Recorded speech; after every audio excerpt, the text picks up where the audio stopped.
ఏం సార్ గుండు కొట్టించావు? మా నాన్నమ్మ చచ్చిపోయింది. గుండు కొట్టించినందుక సరే పోతున్నా. పోతున్నాయింద్రా పోయేస్తా అనాలే. నేను రాను కదా.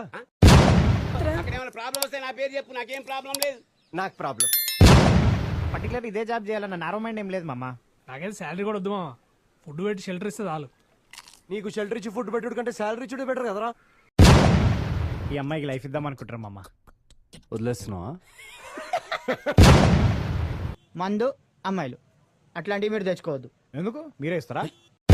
3 అంటే మా పక్క ఫ్లాటు అంటే మీరు మాతో కలిసి ఉంటారా? మాతో ఎందుకు సార్ మీకేం తక్కువ? ఏ కాంట్రాక్టు లేక కంపెనీలో పనులన్నీ ఆగిపోయాయి. మాకే ఓనర్ గారు సొంత డబ్బులతో జీతాలు ఇస్తున్నారు. ఇప్పుడు నీకు జాబ్ అంటే కష్టం. సార్ నాకు ఓనర్ సొంత డబ్బులకి వెళ్ళి ఇచ్చిన ప్రాబ్లం లేదు సార్. నేనెందుకు వస్తా? నువ్వు రారా? నువ్వేరా? హైదరాబాద్ పోతున్నావట? అవ్. ఏం లేదు, మంచి సంబంధం వచ్చింది.